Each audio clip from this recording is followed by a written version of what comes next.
Empezamos.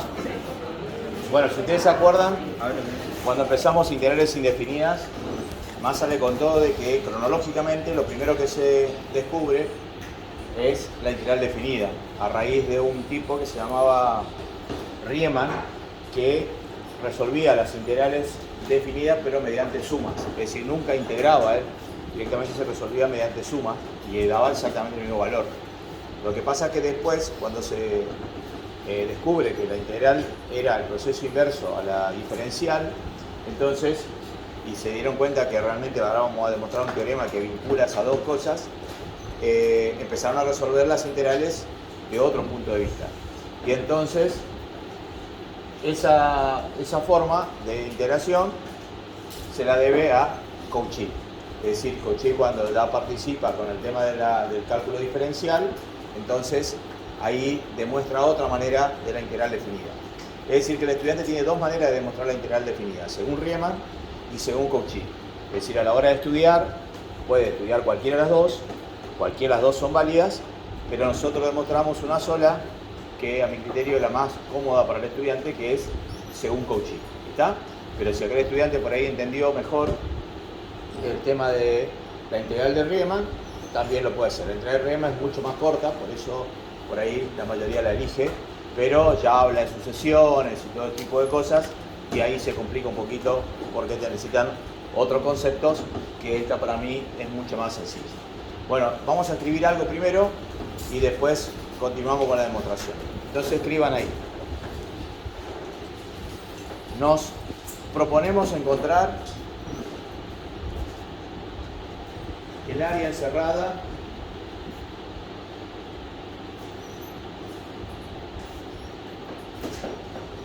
por la curva y igual a f de x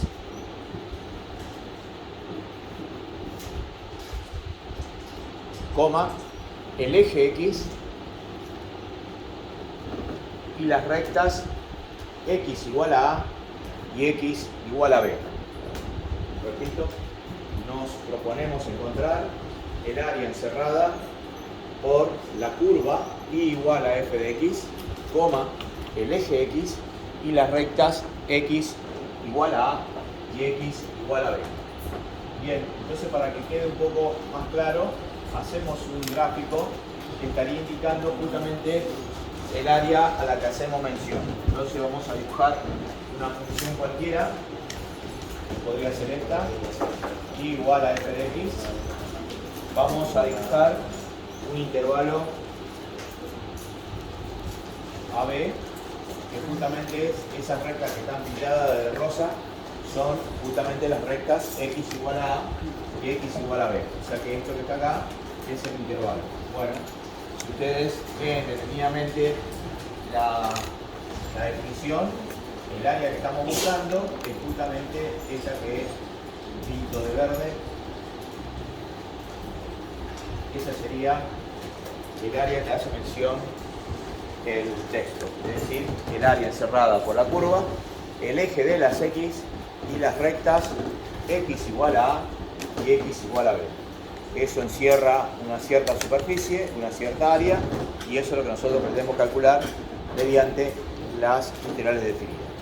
Bien, una vez hecho el gráfico, si le quedó espacio al costado, sigan al costado con el texto, si no a ustedes les guste, y escribimos lo siguiente. Para ello, dividimos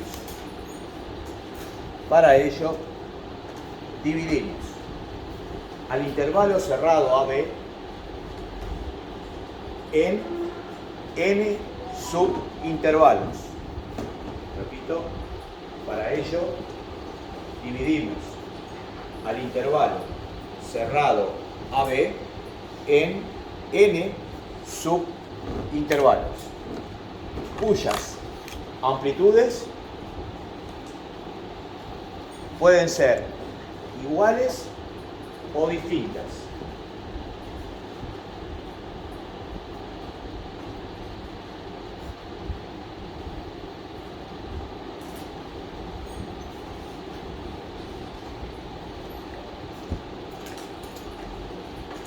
Punto seguido. Por ser f de x continua, el intervalo cerrado AB, por ser f de x continua en el intervalo cerrado AB, lo será también en cada subintervalo. Por ser f de x continua en el intervalo cerrado AB, lo será también en cada uno de los subintervalos. Y por el teorema de Weierstrass,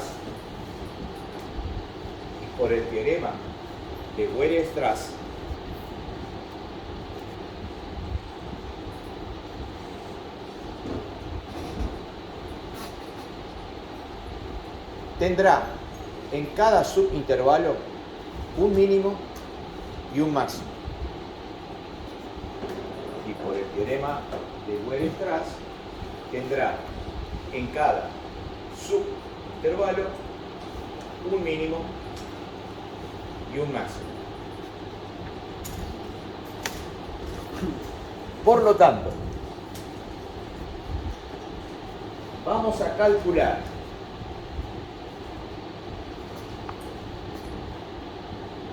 el área de 3 rectángulos. Por lo tanto, vamos a calcular el área de 3 rectángulos, cuyas bases son la amplitud de cada subintervalo, cuyas bases son la amplitud de cada subintervalo. Y las alturas serán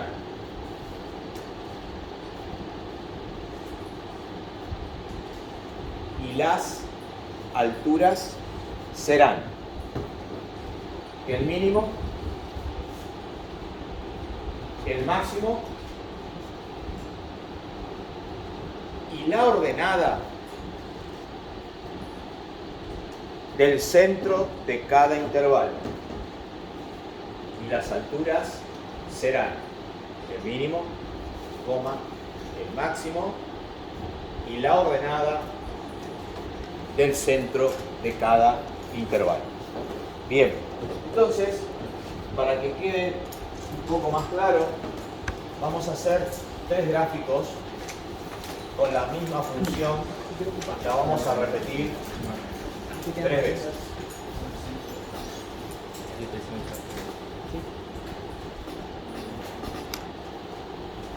Entonces, el estudiante tiene la función igual a f de x. Acá tiene la misma función igual a f de x.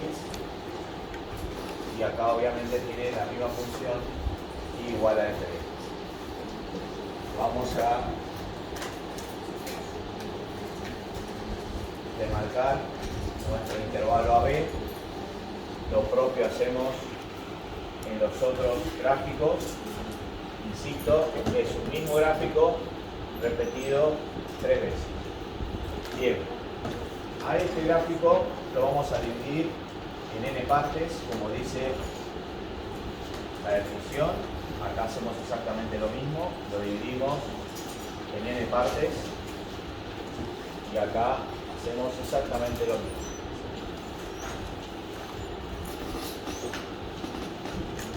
Muy bien. Esto A coincide con x sub 0 y el B coincide con x sub n, donde aquí tendríamos la subdivisión el x1, el x2, el x3 y así sucesivamente. Lo mismo ocurre en los otros gráficos. Esto coincide con x sub 0 y esto coincide con x sub n. Esto coincide con x sub 0 y acá coincide con el x sub n. Y en su interior tenemos x1, x2, x3 y así sucesivamente. x1, x2, x3 y puntos supresivos. Entonces, el estudiante lo que va a hacer es, si sigue el texto que Massa le hizo escribir, van a poder apreciar que En el primer gráfico vamos a usar los rectángulos usando el mínimo. Entonces el loco, si usa el mínimo de cada subintervalo, tendría estos rectángulos que más está dibujando acá. Es decir, que el loco va a calcular este rectángulo, luego va a calcular el área de este rectángulo, el área de este otro rectángulo y así sucesivamente.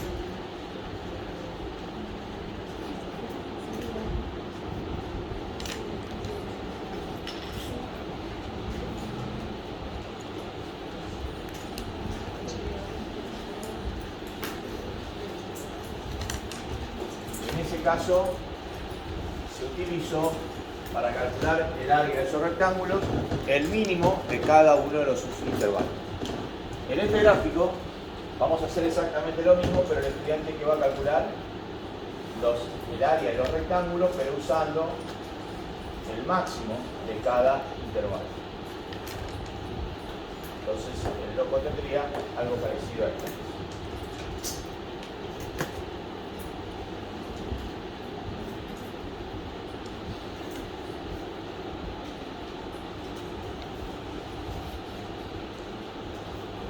Se da cuenta que si hace la suma de las áreas de los rectángulos no llega al área calculada exactamente, sino lo hace en forma aproximada. Y nosotros queremos calcular el área exacta. De cualquier manera, iniciamos el trabajo de esa manera. ¿Qué nos falta? Nos falta, si ustedes leen, dice que vamos a calcular otra vez el área de otro rectángulo usando el centro de cada uno de los intervalos. Es decir, que el loco va a tener acá rectángulos que hagan este movimiento, usando el centro de cada uno de los intervalos. Bien. Pintamos entonces.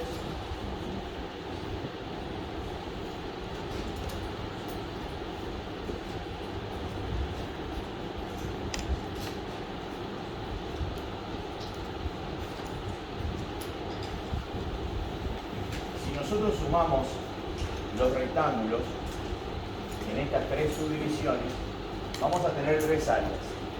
A esta área la vamos a llamar área inferior, a esta área la vamos a llamar área media y a esta área la vamos a llamar área superior.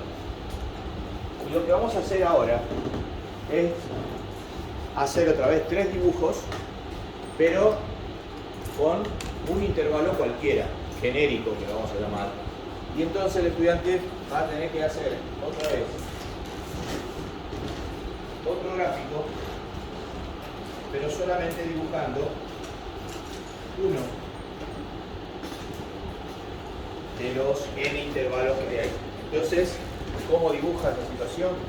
Dibujamos un trozo nada más de curva.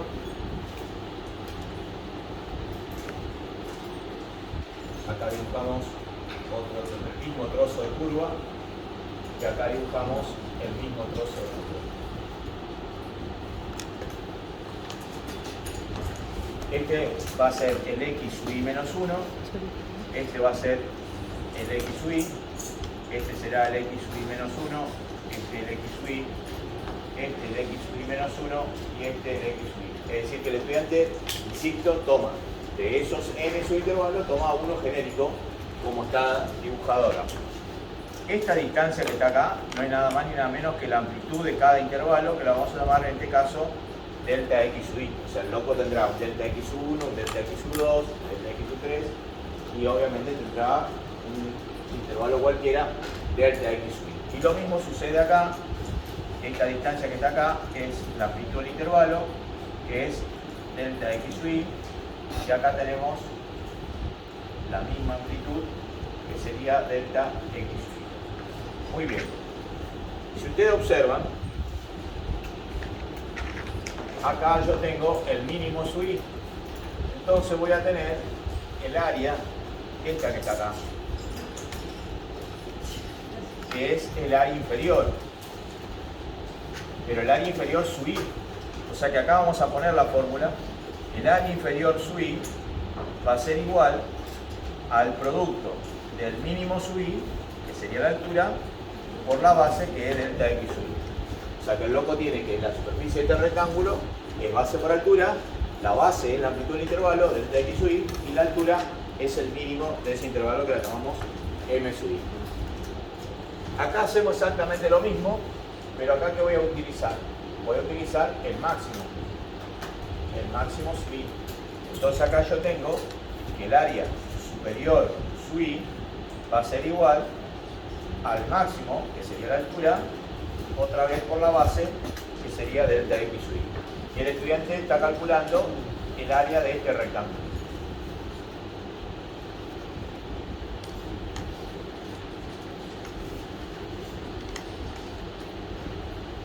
Y ahora dice bien claro que el estudiante va a tomar el centro de cada intervalo, que lo va a llamar c sub i, y ese centro va a tener una ordenada. Esa ordenada no es nada más ni nada menos que f de c sub i, y él ahí forma otro rectángulo que lo estamos pintando de colorado en este caso. Y ahí obtenemos lo que llamamos área media sub i. Y esta es igual a f de c sub i por delta x sub i. Insisto, que es f de c sub i, no es nada más y nada menos que la ordenada, o sea, el valor de i, que le corresponde al centro del intervalo, que es c sub i. Por eso lo llamamos c sub i, porque es el elemento que está ubicado en el centro del intervalo. Bueno, el estudiante puede apreciar, de acuerdo a eso que tiene acá, y ahí comienza la demostración, es que yo voy a decir que el área inferior va a ser igual a la sumatoria con i variando desde 1 hasta n de las áreas inferiores sub i. O sea que este área que está acá va a ser la suma de esta más esta, más esta, más esta, más esta, y eso se traduce en lo que dice acá. Eso se lee sumatoria de i variando desde 1 hasta n de las áreas inferiores sub i, es decir, el área 1 más el área 2 más el área 3 y así sucesivamente. Bueno, el área media, ¿a qué va a ser igual? Va a ser igual también a una sumatoria con i variando desde 1 hasta n de los f de c sub i por, de las áreas medias sub i. De las áreas medias sub i. Y por último, el área superior va a ser igual a la sumatoria con i variando desde 1 hasta n de las áreas superiores sub i. Esta primera es el primer gráfico, la segunda sumatoria es el segundo gráfico y la tercera sumatoria es el tercer gráfico. Si reemplazo cada una de estas por la fórmula que Massa le escribió acá, esto me va a quedar así.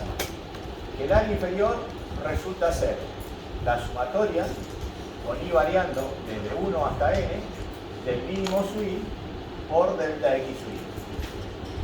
El área media será igual a la sumatoria con i variando desde 1 hasta n de f de c sub i por delta x sub i. Y por último, el área superior será igual a la sumatoria con i variando desde 1 hasta n de el máximo sub i por delta x sub i. El estudiante se da cuenta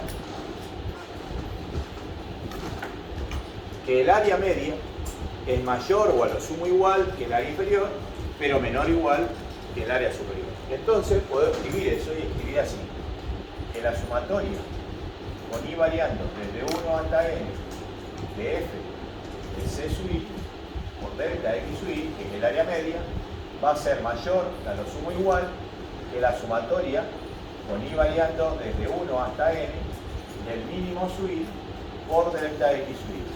Y a su vez eso es menor o igual que la sumatoria con i variando desde 1 hasta n del máximo sub i por delta x. Muy bien. Y presta atención a lo que vamos a hacer acá. Si yo vuelvo a hacer una subdivisión más fina, se dice, o sea, aumento el número de intervalos, yo elegí un n y después elijo otro valor que sea mayor que n, o sea que lo vuelvo a subdividir, miren lo que sucede. Si yo hago en el gráfico este, vuelvo a hacer una subdivisión, por ejemplo, lo divido en 2 y vuelvo a tomar el mínimo, fíjense que esto que antes no estaba en la suma, ahora aparece en la suma. Si yo vuelvo a hacer otra vez otra subdivisión, es decir que vuelvo a dividir más fina todavía, ahí sumo esto y sumo esto que antes no estaba en la suma. Entonces el loco se da cuenta que a medida que yo aumento el número de subintervalos, me voy acercando. En este caso me acerco por defecto, es decir, me acerco desde abajo. En este caso se empezarían a borrar sumas que yo había sumado y las borro esa suma. Me voy acercando desde arriba y esto se produce una compensación, es decir, en uno borro y en otro agrego y entonces se va produciendo una compensación entre las áreas. Entonces, cuando yo, fíjense que empezamos con este delta x sub i y si yo vuelvo a dividir, los delta x sub i son cada vez más chicos. ¿Qué tendría que pasar para que esos delta x sub i tiendan a 0? ¿A qué tendría que tender? A infinito. Tendríamos que tender el número de subdivisiones a infinito. Se supone que en el infinito las tres áreas son iguales. Entonces yo acá, a continuación, escribo lo siguiente. Aplico límite a todo con n tendiendo a infinito. Y entonces presten atención. Esto me quedaría límite con n tendiendo a infinito de la sumatoria con i variando desde 1 hasta n del mínimo sub i por delta x sub i. Y eso es igual, ya no escribo más el símbolo de desigualdad, límite con n tendiendo a infinito de la sumatoria con i variando desde 1 hasta n de f de c sub i por delta x sub i. Y eso a su vez es igual al límite con n tendiendo a infinito de la sumatoria con i variando desde 1 hasta n del máximo sub i por delta x sub i. O sea que las tres áreas son iguales. Y entonces, como las tres áreas son iguales, tomamos una sola. Tomamos esta que está acá. Y ahí decimos entonces que el resultado de calcular ese límite, estamos en presencia del área verdadera, del área buscada, del área correcta. Y entonces esto se dice que es la integral definida de f de x diferencial de x entre a y b. Es decir, que el resultado de ese límite, fíjense entonces lo notable, anteriormente habíamos descubierto, o Newton descubrió, que la derivada era un límite, y acá también se descubre que la integral también es un límite. Ahí está la importancia de saber límites. En este caso es el límite, pero ¿de quién? De una suma. Por eso en la deformación, por eso Euler se inspiró en el símbolo sumatoria para determinar el símbolo de la integral. Esto que está acá me da como resultado un número y ese número es el área que yo buscaba. Esto se conoce con el nombre de integral definida según Cauchy.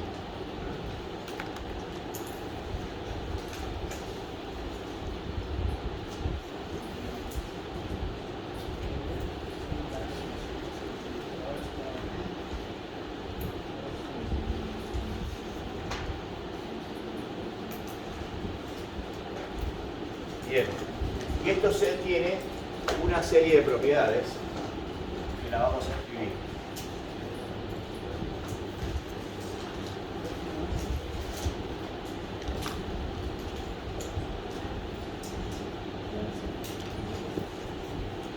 La primera propiedad dice que la integral definida entre a y b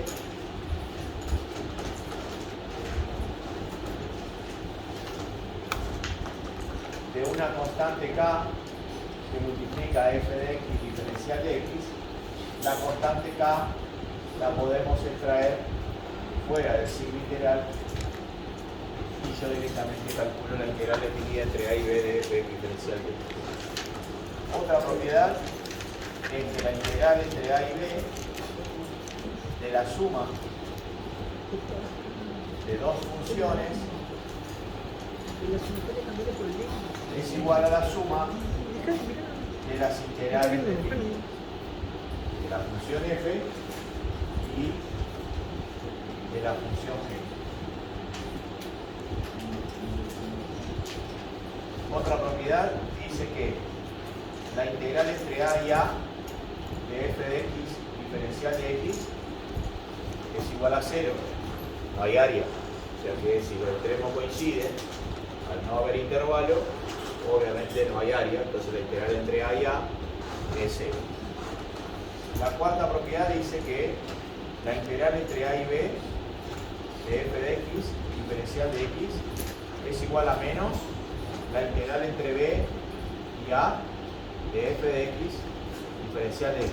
Es decir, que si yo invierto los extremos de integración, el signo de la integral cambia.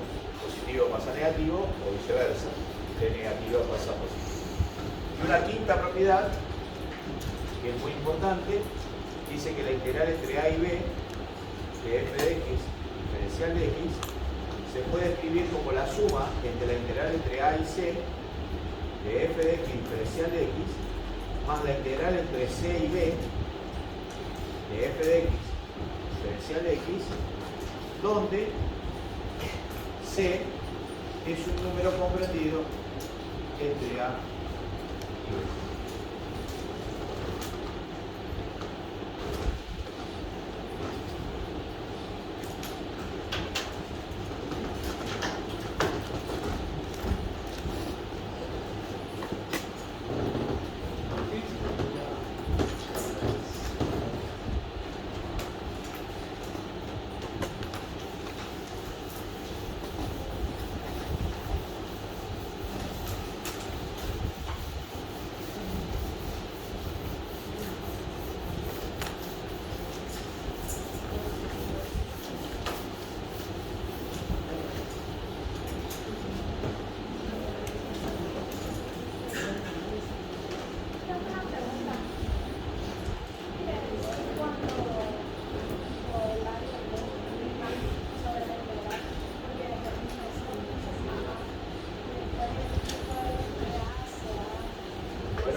C un valor comprendido entre A y B. Entonces, ¿qué quiere decir? Que la integral entre A y B que la puedes componer como la suma de dos integrales, una que vaya desde A hasta C.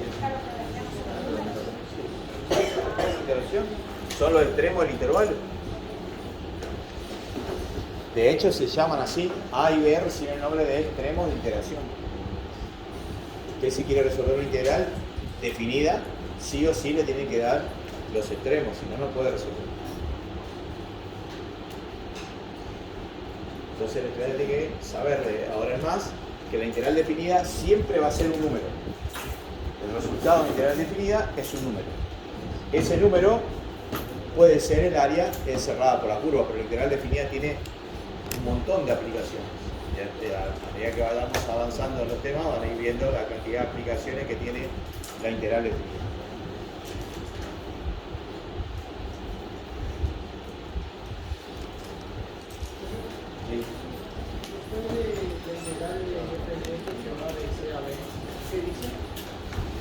¿Dónde? No, acá. No de todo eso. Acá, eso sí. donde C es mayor que A y menor que B, o sea, está comprendida entre A y B.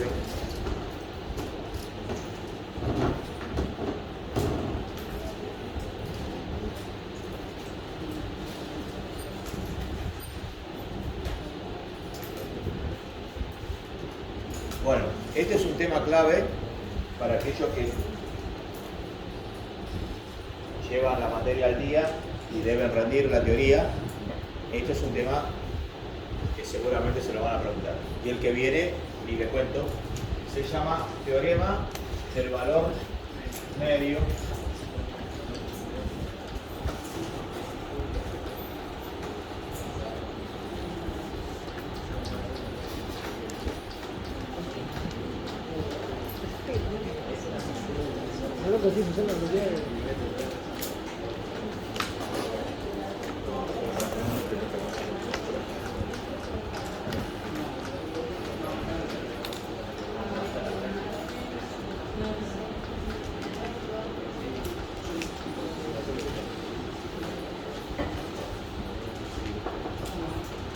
teorema del valor medio del cálculo integral.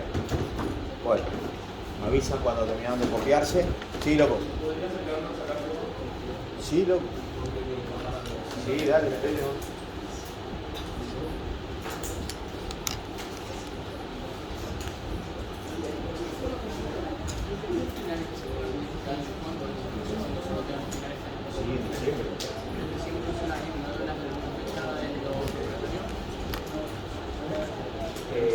En realidad no debería pasar eso. Bueno, pero vos tenés la posibilidad en el segundo llamado. Si a fines de diciembre, si no, es solo. No me acuerdo cómo es el calendario.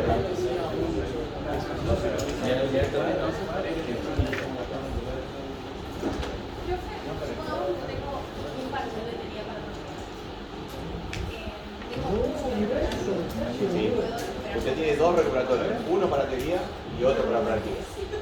Y normalmente coincide el mismo día, entonces usted, pero el horario no. O sea, de 8 a 10, por ejemplo, que toman el examen de teoría, y de 10 y cuarto a 12 y cuarto, el práctica.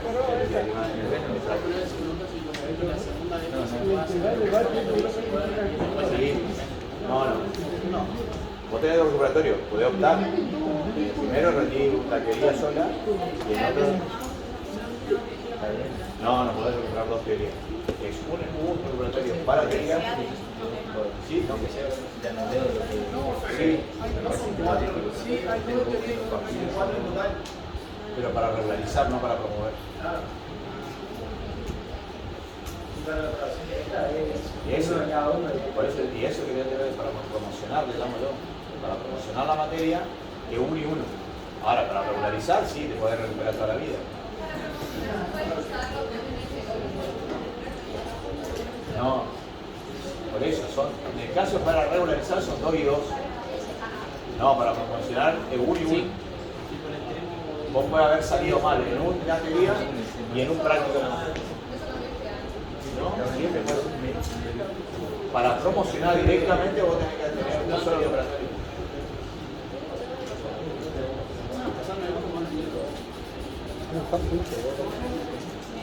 De cualquier manera, eso lo maneja Juan Pablo mejor que yo no tengo ni idea, pero sé que es así. Bueno, ¿ya estamos para empezar? Bueno, este teorema se demuestra de dos maneras. Uno para el caso de que la función sea continua en el intervalo cerrado AB y otro para el caso que sea discontinua en el intervalo cerrado AB. Nosotros empezamos demostrando para que sea continua y al final damos el caso de qué sucede cuando la función es discontinua en el intervalo cerrado AB. Entonces vamos a escribir lo siguiente. Sea f de x una función continua en el cerrado AB e integrable. Eso es fundamental también.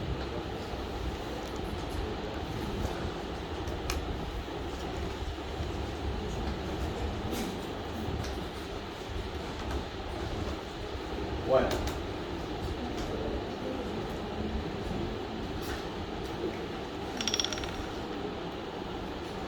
Vamos a hacer la demostración en forma paralela para que ustedes vayan entendiendo a lo que vamos a llegar y después vamos a asociar esto con un gráfico. Por eso entonces, aquellos que toman apunte dividan a la carilla de la hoja en dos partes exactamente iguales donde vamos a ir demostrando. Si ustedes se imaginan, como la función nuestra es continua, por el teorema de Weierstrass va a tener un mínimo absoluto y un máximo absoluto dentro del intervalo. Pero, si yo hacía la subdivisión, ese mínimo absoluto va a ser menor que todos los mínimos de cada uno de los intervalos. O lo sumo igual. Y lo mismo sucede con el máximo. Como es un máximo absoluto, va a ser mayor o igual que todos los máximos de cada uno de los intervalos. Entonces yo puedo escribir esto. El mínimo de la función va a ser menor o igual que los mínimos de cada uno de los intervalos. Y acá el máximo de cada intervalo va a ser menor o igual que el máximo de toda la función. Muy bien. Lo que vamos a hacer ahí es multiplicar ambos miembros por la amplitud de un intervalo genérico. La amplitud de un intervalo genérico es esto que está acá. O sea que yo lo que voy a hacer es multiplicar m por delta x sub i, el mínimo sub i por delta x sub i, y lo mismo hacemos acá. El máximo sub i por delta x sub i y el máximo por delta x sub i. Lo que vamos a hacer ahora es aplicar el símbolo sumatoria con i variando de 1 hasta n en ambos miembros. Entonces esto me queda así. Sumatoria con i variando desde 1 hasta n del máximo por delta x sub i. Eso es menor que la sumatoria con i variando desde 1 hasta n del mínimo sub i por delta x sub i. Y lo mismo hacemos acá. Sumatoria con i variando desde 1 hasta n del máximo sub i por delta x sub i. Y eso es menor que la sumatoria con i variando desde 1 hasta n del máximo de toda la función por el delta x sub i. Bueno, presten atención lo que Massa le va a contar. Este mínimo de acá es el mínimo de toda la función.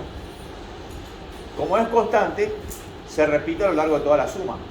Entonces, por propiedades de sumatoria, y si no lo quiere ver así, es un factor que se repite a lo largo de toda la suma, lo puedo sacar como factor común. En este caso lo puedo sacar fuera del símbolo sumatoria y me queda así.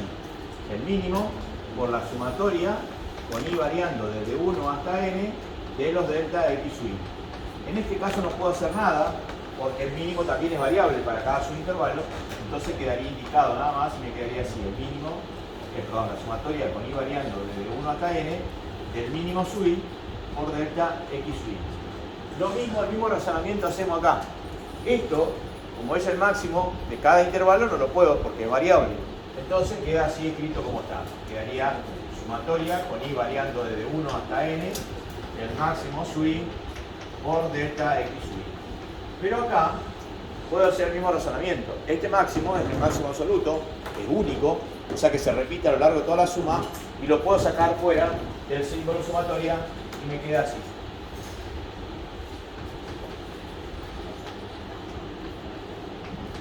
Y ahora apelo un poquito a la inteligencia de ustedes y díganme lo siguiente. Acá me está indicando esto, que yo debo sumar todos los delta x sub i, o sea el delta x1, el delta x2, el delta x3, el delta x4 hasta llegar al delta xn. ¿Qué me da eso si yo sumo todos los? ¿Qué te da? El intervalo AB. Muy bien, quiere decir que esto que está acá no es nada menos que B menos A, o sea la amplitud de todo el intervalo. Y lo mismo sucede con esto que tenemos acá.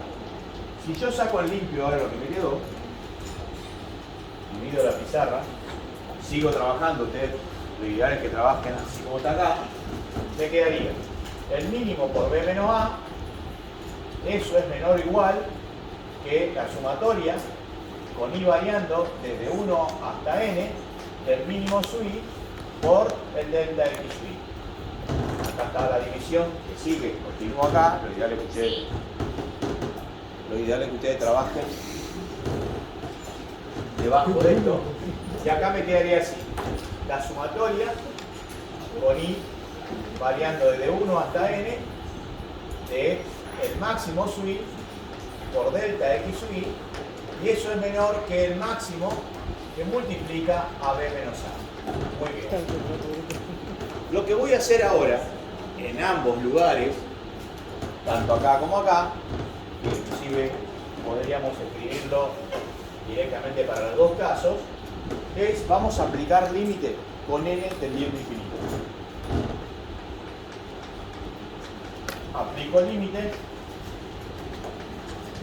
con n tendiendo a infinito. Esto va para todo, entonces no hace falta escribir aplico límite para n tendiendo a infinito acá y aplico límite para n. Si lo quieren hacer, es correcto y estaría bien, pero no tiene sentido. Entonces esto me queda así, límite con n tendiendo a infinito del mínimo por b menos a menor que el límite con n tendiendo a infinito de la sumatoria con i variando desde 1 hasta n, del máximo sub i por delta x sub i, y acá hago lo mismo, límite con n tendiente a infinito, de la sumatoria con i variando desde 1 hasta n, del máximo sub i por delta x sub i, y acá me queda menor o igual que el límite con n tendiente a infinito del máximo por b menos a.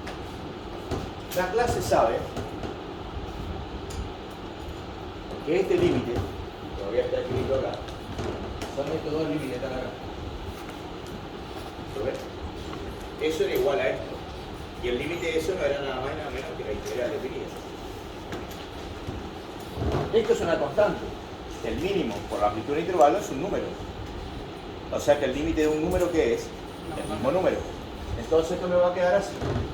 Que el mínimo por b menos a es menor o igual.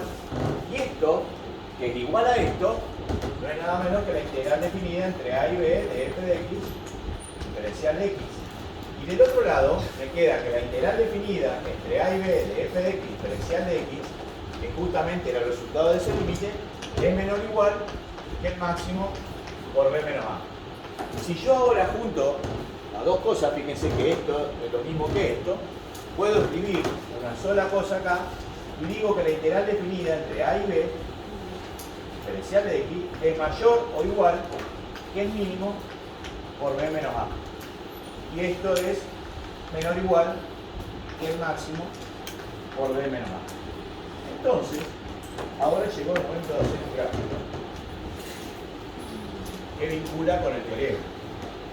Y ese gráfico, lo vamos a hacer, es el siguiente.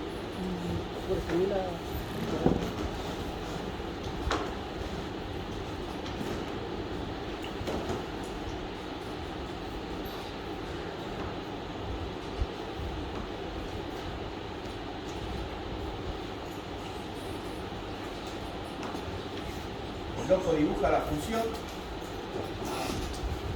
y dibuja el intervalo de donde está trabajando, y acá tiene el intervalo AB. Por el teorema de Weierstrass, ¿a quién va a tener acá? Al mínimo. ¿Y a quién tendrá acá?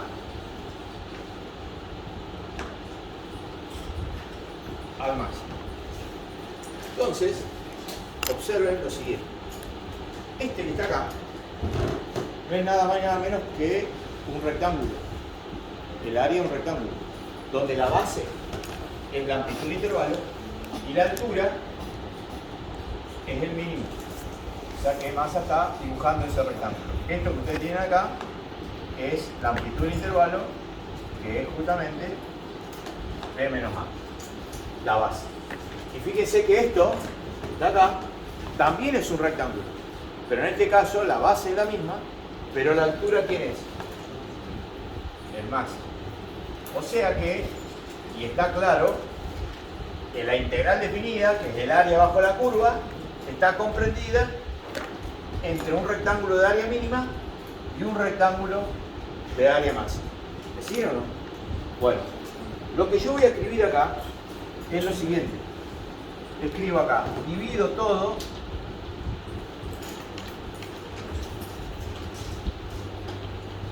por b menos a. Si el loco divide por b menos a, continúo acá, esto me queda así. El mínimo, b menos a, todo sobre b menos a, menor o igual que 1 sobre b menos a, por la integral definida entre a y b de f de x diferencial de x, y esto es menor o igual que el máximo que multiplica a b menos a sobre b menos a. La clase se da cuenta que puede simplificar esto con esto, puede simplificar esto con esto, y me quedó algo parecido a esto. 1 sobre b menos a, la integral definida entre a y b de f de x diferencial de x, eso es mayor o igual que el mínimo y menor o igual que el máximo.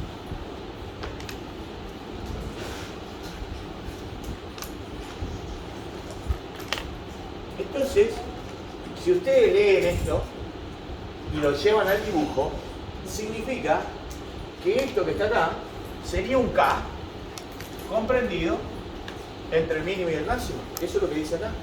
Esto que está acá es un número que está comprendido entre el mínimo y el máximo. Ahí lo tenemos acá. Entonces, pero como la función es continua, si ustedes se acuerdan, Massa cuando dio función continua, dijo, había tres teoremas importantes de funciones continuas. Uno era el teorema de Bolzano, el otro era el teorema de Weierstrass, y el otro era el teorema de valor intermedio, que decía que si la función era continua y yo tomaba un K comprendido entre f de A y f de B, iba a existir un valor C de manera tal de que f de C sea igual a K. Y de hecho, si el loco trae esto viene así, se encuentra con la función y al encontrarse con la función se encuentra con C y se da cuenta que f de C coincide con el valor de K.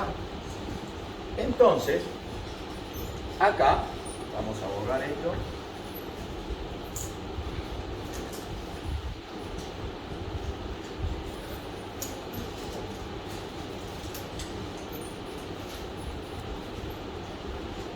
El loco dice que ese K está comprendido entre el mínimo y el máximo. O sea que la integral, 1 sobre b menos a, o la integral entre a y b de f de x, diferencial de x, es igual a ese K. Pero por el teorema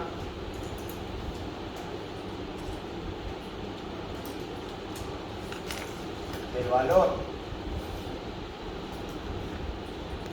intermedio de funciones continuas, decimos que K es igual a f de C para todo C comprendido entre A y B.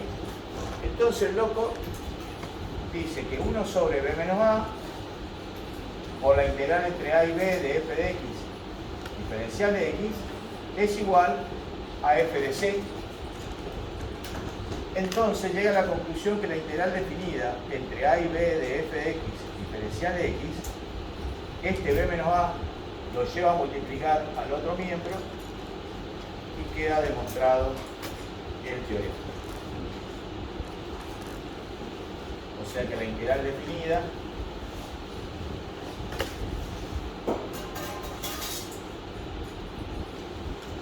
es un número y ese número es equivalente al área de un rectángulo cuya base es la amplitud del intervalo y la altura la ordenada del punto interior al interior.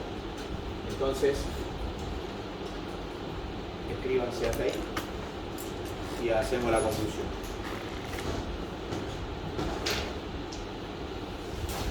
Bueno, esto de cada 10 temas toma 11 veces.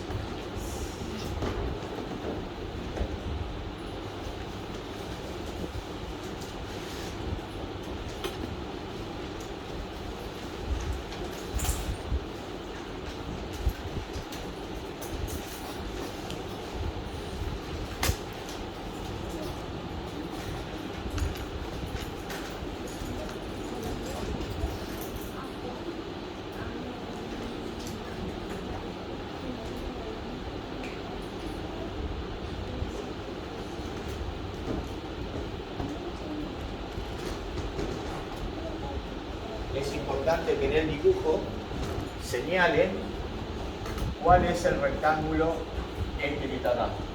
Y ese rectángulo es este que Massa pinta de colorado acá. La base y la altura.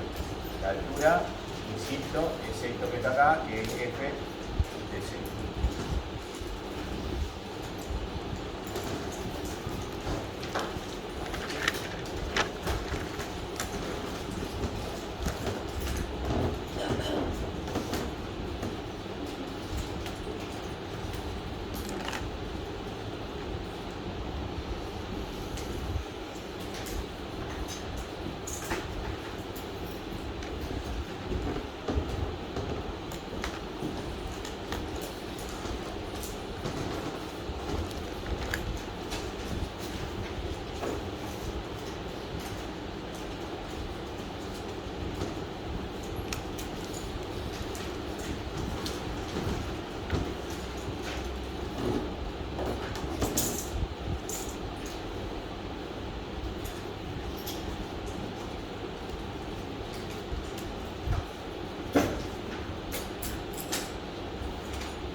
podemos escribir la conclusión.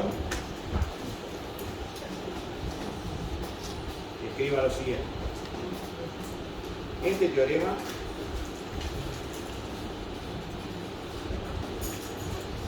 no solo demuestra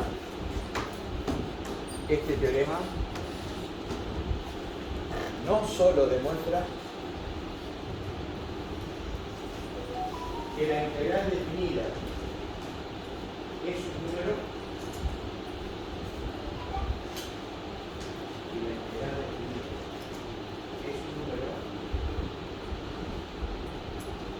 sino que también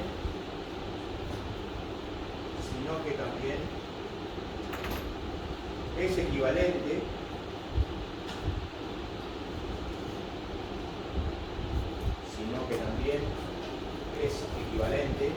al área de un rectángulo,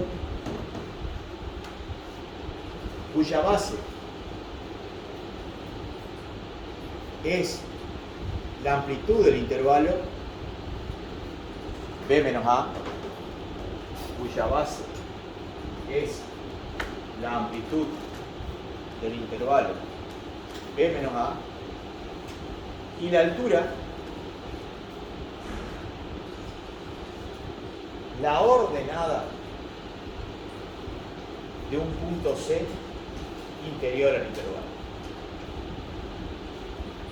Y la altura, la ordenada de un punto C interior al intervalo.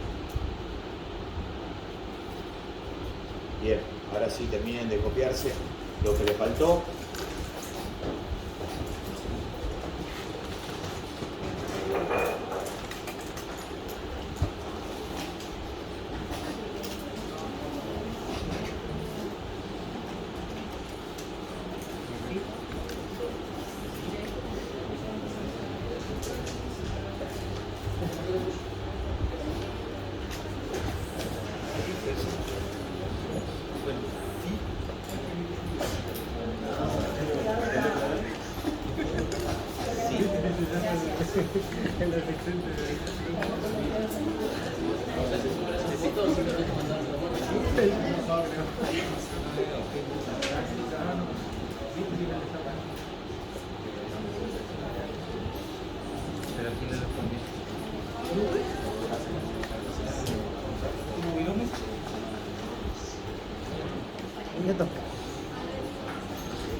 ¿Esa no es tuya, loca? No.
Bueno, en el caso de que la función sea discontinua, podría llegar a ocurrir que el valor comprendido entre el mínimo y el máximo, todo es igual a la demostración, pero llegado el momento, esto que está acá no es igual a un K, donde K es igual a f de C.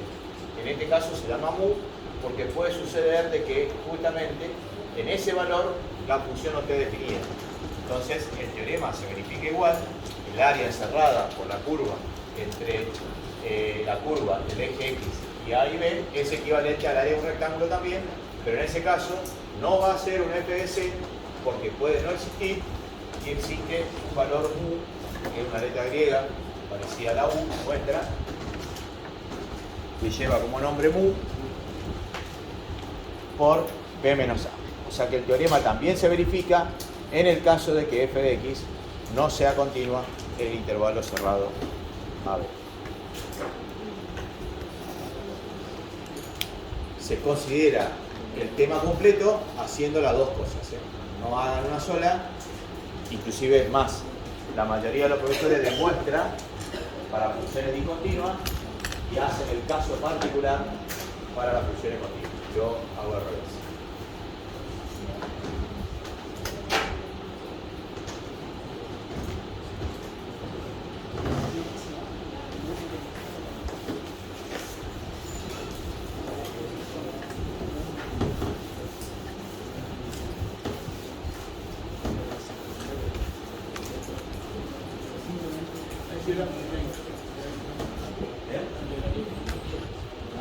No tiene nada que ver con el propio.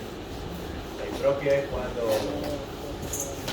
hay una asíntota o cuando uno de los extremos está en el infinito.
Bien, este teorema que vamos a ver ahora tiene tres nombres. Yo le escribo uno y le dicto los otros dos, porque este es el nombre que figura en el programa. Pero a veces, cuando le ponen los temas, las consignas, se lo ponen con los otros dos nombres. Entonces el estudiante por ahí no sabe realmente lo que tiene que hacer. O sea que el que figura en el programa se llama así: teorema fundamental del cálculo integral. Y ahora le doy los otros dos nombres con los que puede aparecer. Los otros dos nombres son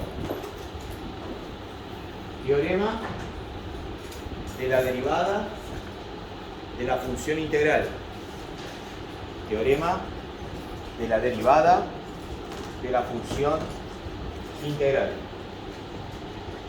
Y el otro nombre parecido y se llama así: teorema de la derivada de la función área.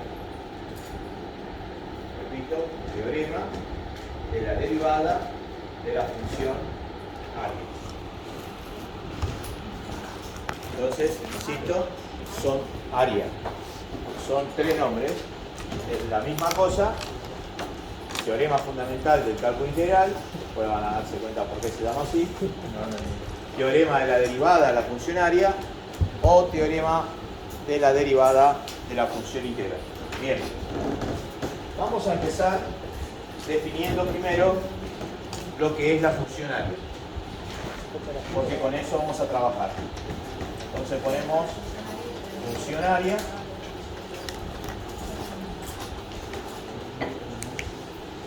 y escribimos así.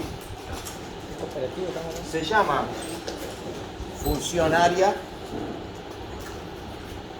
a la integral definida, se llama función área a la integral definida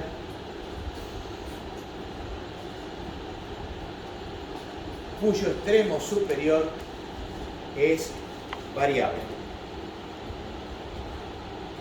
Se llama función área a la integral definida cuyo extremo superior es variable. Y entonces podemos escribir así, ponemos la integral entre a y x de f de x diferencial de x, eso es igual a f grande de x más la constante de integración. Bien, si ustedes observan, es importante que a la hora de escribir, porque ustedes después hacen cualquier cosa, la f que está dentro del integral es una f minúscula, que es la función que yo estoy integrando. Y la f que está fuera del signo integral, que es el resultado, es una primitiva, por lo tanto es mayúscula. O sea que a la hora de escribir las f, no la hagan de la misma manera. Son dos cosas totalmente distintas. Una es la función integrando y otra es el resultado de esa función. Bien, entonces vamos a hacer un pequeño gráfico para empezar con la demostración. Y vamos a hacer un dibujo de esta característica. Vamos a dibujar una función igual a f de x. Vamos a, fíjense que masa escribe el extremo inferior y el extremo superior lo escribe variable. Quiere decir que esto que el loco tiene acá no es nada más y nada menos que f de x. O sea, lo que llamamos funcionaria. Y se llama así funcionaria porque ese área va a ir variando a medida que varía x. Yo varío x y varía el área. De hecho, vamos a hacer eso. Vamos a incrementar x un cierto delta x. O sea que el loco va a pasar a otra posición x más delta x. O sea que esto que tiene acá es justamente el valor de delta x. Por lo tanto, se produce un incremento de área. O sea, se produce un delta f mayúscula de x. Entonces, el loco tiene que f de x es igual a la integral entre a y x de f de x diferencial de x. Y después tiene que f de x más delta x es igual a la integral definida entre a y x más delta x de f de x diferencial de x. El estudiante sabe que el delta f de x es la función incrementada menos la función sin incrementar. O sea, si yo reemplazo por estas integrales, llego a la conclusión de que f de x más delta x menos f de x resulta ser la integral entre a y x más delta x de f de x menos la integral entre a y x de f de x diferencial de x. Entonces observen detenidamente que si yo a ese área, o sea que sería esta de acá me tragué el diferencial de x. Si a este área que es esta, le resto este área, me queda este pedazo de acá. Quiere decir entonces que puedo escribir que f de x más delta x menos f grande de x es igual a la integral entre x y x más delta x de f de x diferencial de x. Muy bien. Y ahí hacemos una pausa y lo que vamos a escribir es lo siguiente. En esta integral voy a aplicar el teorema que recién demostramos. Aplico el teorema del valor medio del cálculo integral. O sea que acá vamos a poner un 1 y entonces ponemos 1 acá y acá escribo, aplico el teorema del valor medio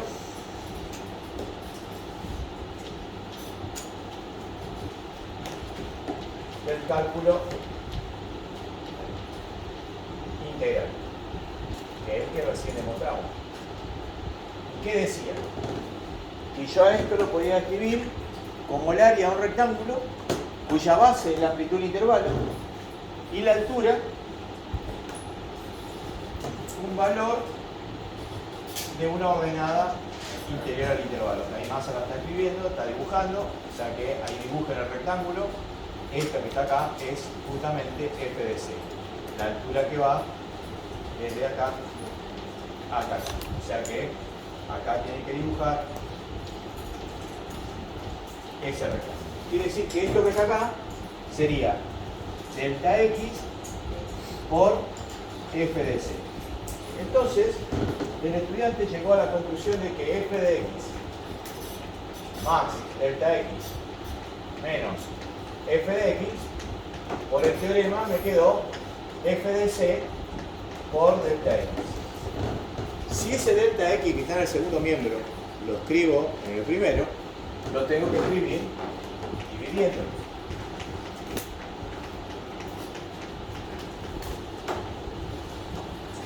Y me queda algo parecido a esto.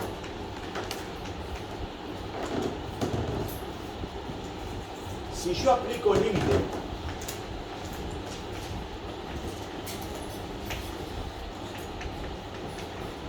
con delta x tendiendo a 0, entonces c tiende a x. ¿Y eso cómo lo demuestro? Muy fácil. Hago una recta real, acá ubico x, acá ubico x más delta x, el valor de c está acá. Si delta x tiende a 0, c tiende a x.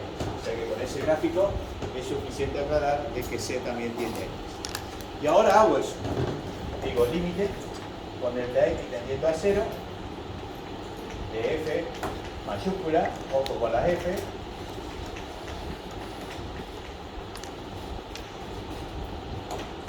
y acá digo límite con c tendiendo a x de f de c.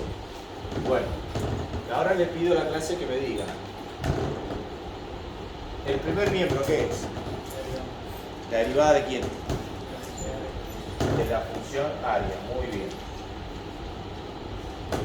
Y del otro lado, si yo sé cómo se resuelven los límites, tendría que reemplazar c por el valor de x. Me queda f de x. ¿Y esto qué es? No es nada más y nada menos que la definición de integral indefinida.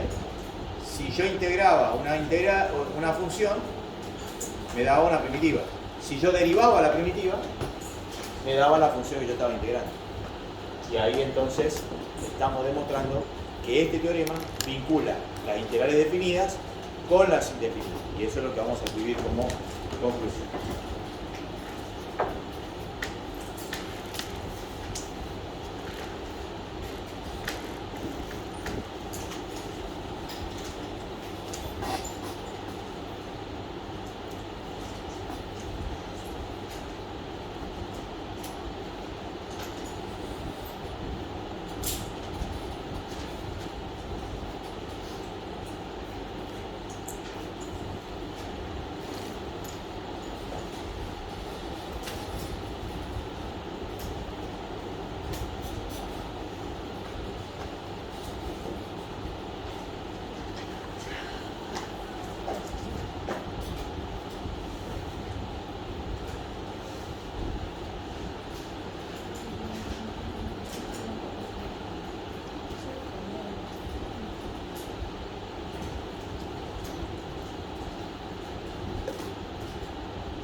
delta X y la altura de f.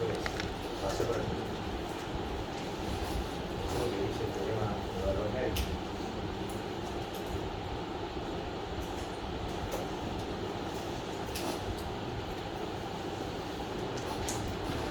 Bueno, escríbanlo por ahí al costado o abajo donde le quede un espacio, no derrochen hoja. Y escriban lo siguiente. Esta última expresión, o sea la que está recuadrada, esta última expresión es la definición de integrales indefinidas. Esta última expresión es la definición de integrales indefinidas. Por lo tanto, este teorema vincula a las integrales indefinidas con las definidas. Por lo tanto, este teorema vincula a las integrales indefinidas con las definidas. Por ello, todas las fórmulas y métodos, por ello, todas las fórmulas y métodos para resolver las integrales indefinidas,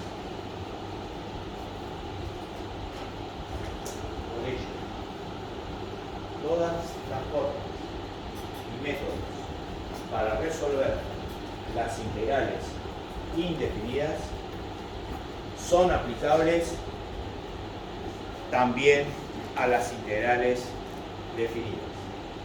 Son aplicables también a las integrales definidas. ¿Está? Bueno, hasta ahora ya sabemos cómo se integra. Ahora, ¿cómo resolvemos una integral definida? Y ahí aparece un monstruo que se llama Isaac Barrow.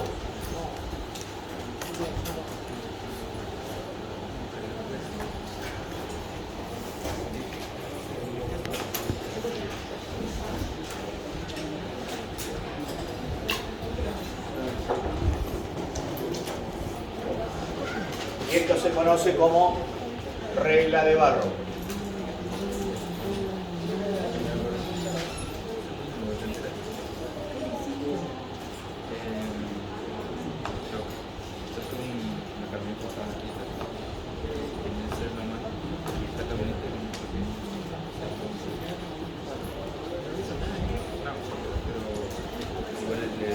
Bueno, ¿de dónde partimos para demostrar cómo resolvemos muy cortito esto? Partimos de la integral de la función área. Es decir, que yo sabía de que la integral entre a y x de f de x era igual a una primitiva más la constante de iteración. Lo que vamos a hacer es averiguar cuánto vale c. Entonces, para eso le asignamos a x un valor muy particular que sería a. Entonces al loco le va a quedar la integral entre a y a de f de x diferencial de x, y eso es igual a f de a más c. Pero por una de las propiedades de las integrales definidas, el loco sabía que eso valía 0. Si esto vale 0, despejando, llega a la conclusión de que c es menos f de a.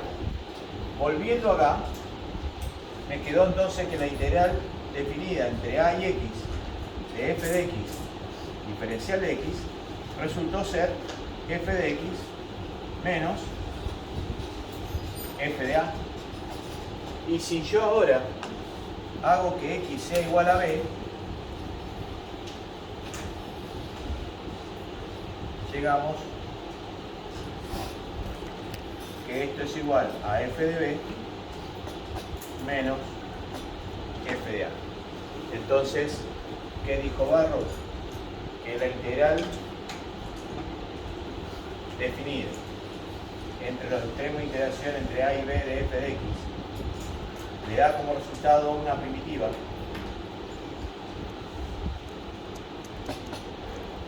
donde el resultado es reemplazar la primitiva por b menos reemplazar la primitiva por a. O sea que de esta forma el estudiante resuelve una integral definida. Esta primitiva, ¿cómo la hace? Integrando la función. ¿Por qué método? Por lo que quiera, porque esto demuestra que los métodos que aprendieron sirven. Entonces el loco integra. Y después que integró, reemplaza ese valor por b y le resta ese valor por a. Entonces, para demostrar que eso es cierto, vamos a hacer un ejemplo sencillo.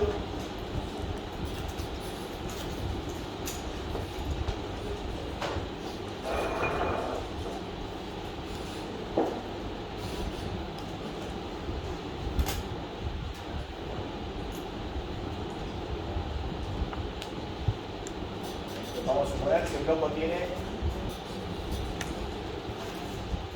esa función, f de x igual a x más 1. Y quiere calcular la integral definida entre 1 y 3. Bueno, Massa va a proceder a dibujar la función. La función no es nada más y nada menos que una recta que a 45 grados hace más o menos esto. Acá está el 1, turquesa, tricota.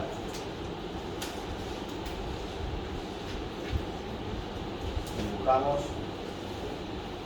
el área que vamos a pretender calcular, o sea que el área que yo estoy buscando es esta que está acá. Esto que está acá es 2, esto que está acá es 4. Bueno, ¿a qué se parece esa figura geométrica? ¿Aún? Un rectángulo y un triángulo.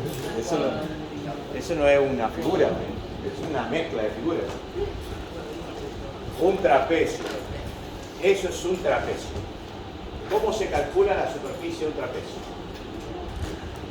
Cuarto grado más o menos de la primaria.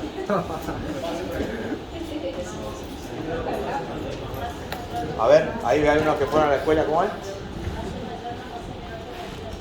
Muy bien. Genial. La superficie de un trapecio es la base menor más la base mayor por la altura sobre 2. Ahora Massa le pregunta, ¿cuánto vale la base menor? ¿La base menor? 2. La base mayor, cuaderno. La altura, 4 o 2. La altura es esto, duquesa, porque está al revés, ¿no? El trapecio. 2 sobre 2, ¿cuánto le da esto? 6 unidades de superficie. Muy bien. Ahora el loco, que ya no sabía esto, porque en la primaria él no lo dio, se le rompió la hoja del manual Capeluz. Entonces, ahora sabe integrales. Entonces, como el loco no se acuerda de esta fórmula, él puede resolver este mismo ejercicio usando integrales. Y él va a decir que la integral entre 1 y 3 de la función que es x más 1, todo eso es diferencial de x. Bueno, a ver, que alguno me ayude a integrar porque Massa se olvidó. La integral de x. X cuadrado sobre 2. Muy bien, x cuadrado sobre 2. Más la integral del 1, x. Esto que está acá es la primitiva que ustedes tienen ahí. Entre 1 y 3. Según Barrow, dijo que tengo que reemplazar primero por 3. 3 al cuadrado, 9 medios. Más tricota, cierre de paréntesis, menos, eso es Barrow, reemplazo por 1. 1 al cuadrado, 1 medio, más 1. Esto es igual, 9 medios, más 3, menos 1 medio, menos 1. Igual. 9 medios menos 1 medio 8, y 8 medios. ¿Cuánto es 8 medios? 4, Cuaderno. Más 3 7, menos 1. 6. No me puede dar otra cosa que no sea lo mismo porque estamos calculando el mismo área. ¿Entendés? Entonces, esto demuestra, obviamente, que si yo tuviera una curva, no tengo la fórmula para resolver la curva porque no sé el área. Aunque sí, eso lo demostró U unidades cúbicas, cuadradas en este caso. U. Esto que está acá es una U. Sí, bueno. Pero la B masa la hace un poco mejor así. O sea que tenés que darte cuenta. Ustedes me critican la letra a mí. Eso nunca lo entendí, ¿me entendés o no? Ustedes escriben con los dientes, boludo. Yo no sé de qué me tengo que disfrazar. No, bueno, hay excepciones. Yo me tengo que disfrazar, no tengo ni qué idea para entender lo que ustedes quieren escribir y ustedes me critican la letra a mí. Si ustedes consiguen un profesor que sea prolijo en la pizarra como es Massa, ¿sí? Búsquenlo, me lo presentan y me decían, este es Massa Blanco. Todos los pizarrones que yo veo cuando empiezo a dar mi clase después, es un quilombo de rayas y de cosas que no se sabe ni lo que quiere decir. ¿Entendés? Ni quiero pensar el otro tipo que está del otro lado, que no sabe tampoco lo otro. Esto para mí, el pizarrón, es como si fuera el cuaderno para ustedes. ¿A dónde empieza a escribir Massa? Acá, a la izquierda. Y va avanzando, y después da vuelta a la hoja, y sigue avanzando otra vez a la izquierda. ¿No? Los otros tipos no tienen ni idea, no sé, no deben usar cuadernos, ¿me entendés? Y entonces empieza por donde ellos quieren. De acá pasan acá, después vuelven otra vez para aquel lado, y ya... Encima, ¿este es su cuaderno? Sí. Nosotros, pobrecitos los zurdos, tenemos que sufrir con la porquería de esta manera. Por eso Massa nunca usó esos cuadernos que tienen espirales. O sea, siempre usó hoja lisa nada más para sus apuntes. Y entonces es lo mejor, porque la hoja lisa vos podés usar todo. Porque ustedes desperdician, prestame esa hoja. A ustedes le enseñaban de chiquitito que acá no se escribe. ¿Quién me paga esto, amigo? Yo, ¿entendés? Y acá tengo que escribir. Lo mismo pasa acá, también tengo que escribir acá, si esto está para escribirse, ¿me entendés o no? ¿Cuál es el problema? ¿Quién te va a decir, no, loco? Porque si este es tu apunte, ¿me entendés o no? Entonces no, desperdicia en hoja, no tenés idea. Bueno, entonces en la hoja lisa eso no pasa. Pero un día estando en una librería así, llegaron cuadernos para zurdo. Ah, dije, yo se me iluminó el ojo, ¿me entendés o no? Cuaderno para zurdo. ¿Me presto traer cuaderno? Claro, traía el espiral del otro lado, ¿me entendés o no? Entonces, vos decías, espectacular. Cuando quise comprar, me compraba 3 de lo de derecho, ¿me entendés o no? Entonces otra vez nos estaban bajando los pantalones a los zurdos, porque siempre nos hacen lo mismo, ¿me entendés o no? Entonces, claro, con lo que salía para un zurdo, yo me compraba 3 de lo otro. Terminé comprando lo de lo otro nomás, ¿me entendés o no? ¿Por qué? Porque nosotros siempre fuimos antes nos cagaban matando, porque decíamos que era el hijo del diablo, ¿me entendés? Y después, y si ahí viene la palabra, ¿cuál es lo contrario a diestro? Siniestro. ¿Entendés o no? Entonces, si vos sos zurdo, sos siniestro. ¿Entendés o no? Y siniestro es una palabra utilizada por los tipos que dicen este es macabro. ¿Entendés o no? Entonces, fíjense hasta dónde llegamos que usaban de adjetivo ese siniestro de mierda, ¿entendés? Y era zurdo nomás, ¿entendés o no? Bueno, así sufrimos desde aquella época. Entonces, habrán visto, algún abuelo de ustedes le habrá contado que si era zurdo, en la primaria le ataban la mano para que el loco escriba con la derecha, como corresponde, ¿me entendés? Porque entonces tenía que... ellos eran los normales, nosotros éramos los anormales. Bueno, pero yo sé que algunos zurdos tienen una letra horrible, ¿entendés? No pueden escribir nada. De Massa no pueden decir absolutamente nada. ¿Entendés? Entonces, ¿qué es Massa? Todo el antiejemplo que es, ¿me entendés? Pero los zurdos seguimos siendo más inteligentes que el resto. ¿Por qué? Porque todas las cosas están armadas para lo derecho. Entonces vos tenés que adiestrar tu cabeza para tratar de solucionar los problemas. La tijera, el agujero grande está hecho para el derecho, ¿me entendés? Entonces tenés que cortar con la otra mano. Y si no, tenés que meter los dedos como puedan en los cosas. El cuchillo tramontina tiene el filo de un solo lado nada más. Si vos querés cortar una naranja, la arrancás porque cortás al revés, entonces sale toda la naranja toda destrozada. ¿No? ¿Qué ejemplo más? El teléfono, como era antes, ahora no se usa más, entonces tenía que agarrar el teléfono con esta cosa, te quedaba todo cruzado el alambre ese y empezaba a discar con todos los temas. O sea que hay miles de situaciones en las cuales los zurdos ni se acuerdan nosotros. Pero de cualquier manera sobrevivimos. Se considera el 10%, cada vez está aumentando más el 10% de la población. ¿Cuántos zurdos de acá? Ya hay que tener una fila.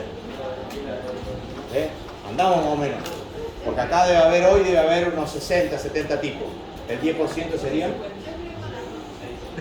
6, 7. Muy bien, 6, 7. Y 6, 7 levantaba la mano. O sea que está estipulado que el 10% de la población es zurdo. Y nadie piensa en nosotros, ¿me entendieron? Pero ya vamos a ser los dueños del mundo y ahí damos José la mano, la derecha, para que aprendan lo que es. ¿Sí? La mano izquierda para que aprendan lo que es. Por lo menos eso fue hasta el 40, 30, 40 más o menos, pasó eso.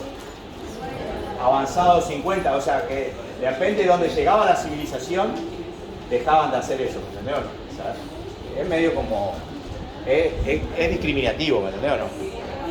Pero de cualquier manera nos fuimos acostumbrando, ¿me entendés o no? Igual que el gordito va al arco, nosotros teníamos que usar las cosas, ¿me entendés o no?